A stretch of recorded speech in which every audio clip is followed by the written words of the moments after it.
Hello दोस्तों, वृंदावन की आज की वीडियो में आप सभी का स्वागत है। इस वीडियो में हम आपको लेकर आए हैं वृंदावन में स्थित श्री बांके बिहारी मंदिर में, जहां विराजमान श्री कृष्ण जी की प्रतिमा को आप 2 मिनट से ज़्यादा नहीं देख सकते। वृंदावन में स्थित श्री बांके बिहारी मंदिर भारत का सबसे रहस्यमय मंदिरों में से एक है।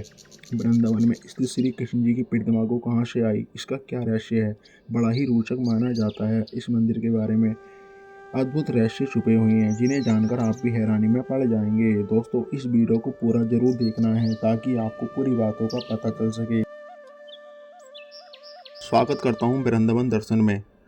तो चलिए वीडियो को शुरू करते हैं। मथुरा से लगभग 15 किलोमीटर की दूरी पर वृंदावन धाम यमुना नदी के किनारे बसा वृंदावन धाम भगवान श्री कृष्ण जी की पावन स्थली है और बाल लीलाओं से जुड़े स्थान है। गोकुल में कंस द्वारा भेजे गए राक्षकों के अत्याचारों से तंग आकर नंद बाबा श्री कृष्ण और परिवार और कुटुंबियों के साथ वृंदावन धाम में रहने आ गए और लंबे समय तक श्री कृष्ण जी यहीं रहे।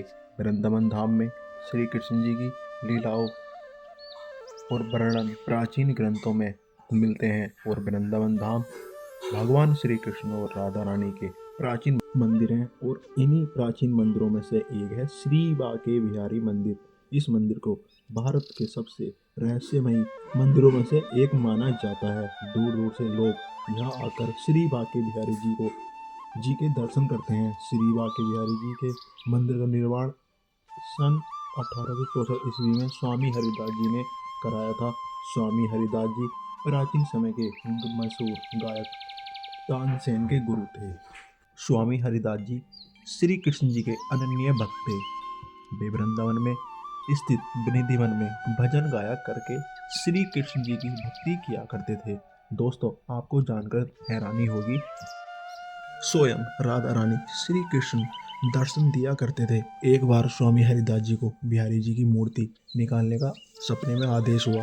भगवान का आदेश होने पर उनकी आज्ञा अनुसार श्याम वर्ण वाले छवि श्री विग्रह को धरती की गोद से बाहर निकालने गए। यही सुंदर मूर्ति बांके बिहारी जी के नाम से पूरे विश्व में जानी गई। बांके बिहारी जी की इस मूर्ति में राधा और श्री कृष्ण दोनों की छवि दिखाई देती है, इसलिए मूर्ति पर आधा महिला और आधा पुरुष का श्रृंगार किया जाता है।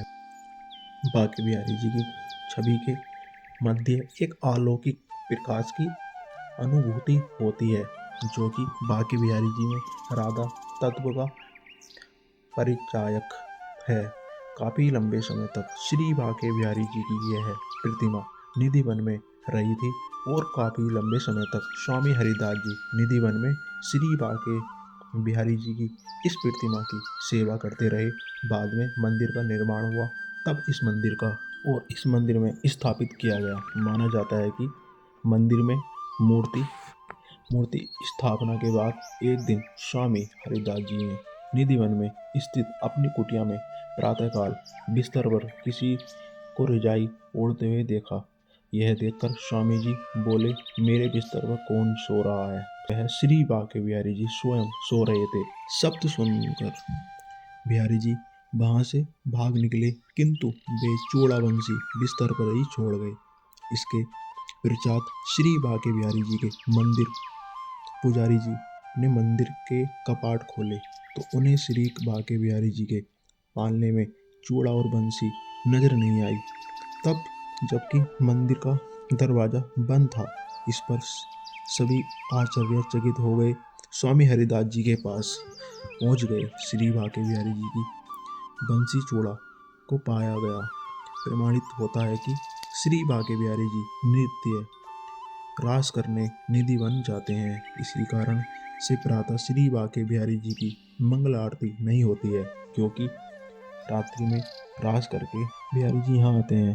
अतः प्रातः शयन में बाधा डालकर उनकी आरती करना अपराध माना जाता है। स्वामी हरिदास जी के दर्शन करने अनेकों सम्राट यहाँ आते हैं। एक बार दिल्ली के सम्राट अकबर भी यहाँ पर स्वामी हरिदास जी के दर्शन करने आए। दोस्तों, आपको जानकर हैरानी होगी, श्री बांके बिहारी जी के दर्शनों के दौरान हर 2 मिनट में पर्दा ढक दिया जाता है।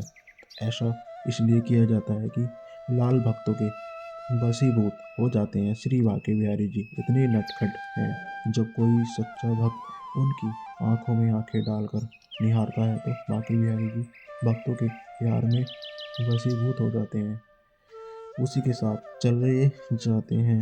इसलिए इस मंदिर में आंखें बंद करके पूजा नहीं की जाती है, बल्कि उनकी आंखों में आंखें डालकर उनको निहारा जाता है। यह भगवान श्री कृष्ण जी का आवाहन राधा नाम की शांति पूर्वक मंत्रों के साथ किया जाता है।